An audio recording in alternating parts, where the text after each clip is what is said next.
and gentlemen and gender agnostics, gather around the campfire in the political wilderness as we traverse the latest absurdities in the barren landscape of British politics. Keir, the toolmaker's son Starmer, is Prime Minister. By sheer mediocrity and favourable comparison, Labour have finally got in, like the least socially awkward specimen at an IT and engineering student disco finally losing his virginity. Don't get me wrong, watching the Tory party auto-cannibalise itself brought a smile to my face, especially several prominent ERG headbangers falling into their own bottomless pit. Waking up on the sofa at 4 a.m. just in time to watch Rees-Mogg lose while standing next to Barmy Brunch was a painful relief, like when I finally managed to pass my first kidney stone.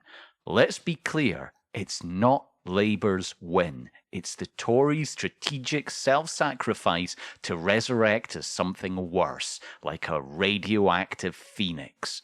Allow me to manifest the ghost of election results present and quote directly from Dickens. They are man's and they cling to me, appealing from their fathers.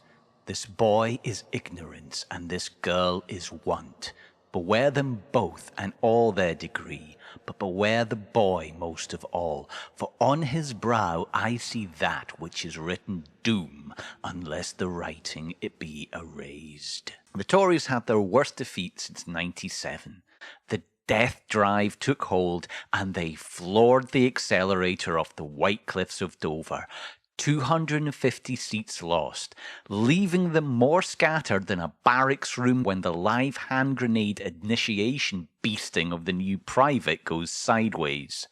Before we break out the sparkling schadenfreude and toast their Icarus plummet, let's examine how our quaint electoral system managed to produce this result. In straightforward terms, roughly 1 in 3 Brits voted for Labour.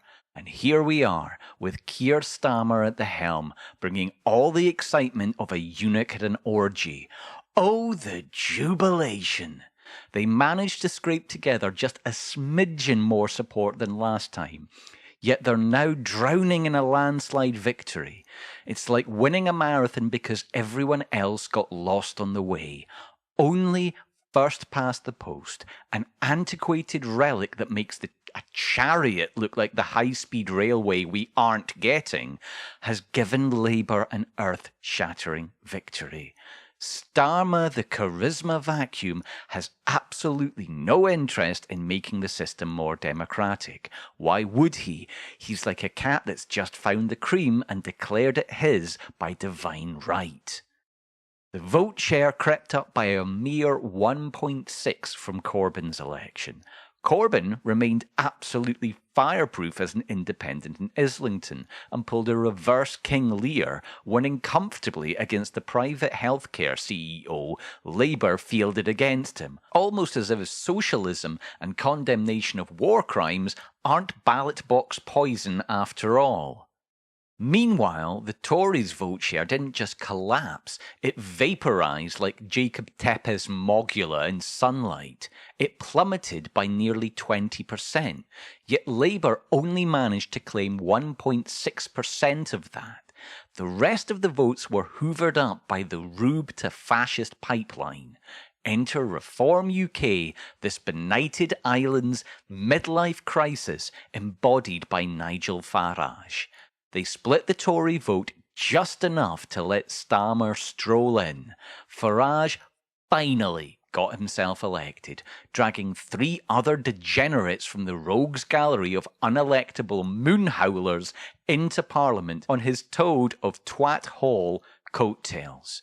Labour, meanwhile, sent in the new Doctor Who to fail in Clacton, refused to support him, and refused to pull him out so that tactical voting for the least worst scoundrel could be organised. 6 intrepid independents managed to get elected, which is about as common as finding a nun, a Muslim in full burqa, and a trans woman having a drink in your local Wetherspoons.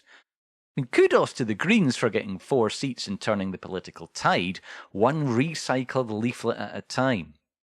Let's also not forget that manufacturing trans panic turned out to not be the vote-winning cheat code after all, with Liz Truss, Jacob Rees-Mogg, Gillian Keegan, George Galloway and Joanna Cherry all losing their seats. Indeed, arch-lunatic and fascist attractor Posey Parker's unfettered screeching made no impact in Bristol, where trans fence-sitter Thangam Debonair lost to the Greens, and I honestly can't believe that Thangam Debonair isn't a made-up name. We should not also overlook tactical voting.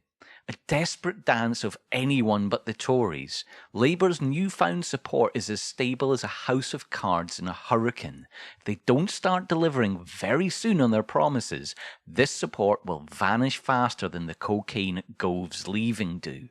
We've wandered from dick-twisting madness of the political insane asylum to the wet vicar's garden party with the ominous sound of a Poundland black shirt want-to-be revving up an armoured personnel carrier at the church gate. As I look over in abject horror to France, I realise that we are just one election cycle behind. The difference being that a centre-right is fantastically unlikely to emerge in the next 5 years. Should things go drastically awry, organising a cordon sanitaire of literally everybody to prevent the spreading plague of Farage and his cronies looks unlikely. This is Plague Dr. Jim, signing off saying keep the beacons lit and watch for infected on the perimeter. Bye.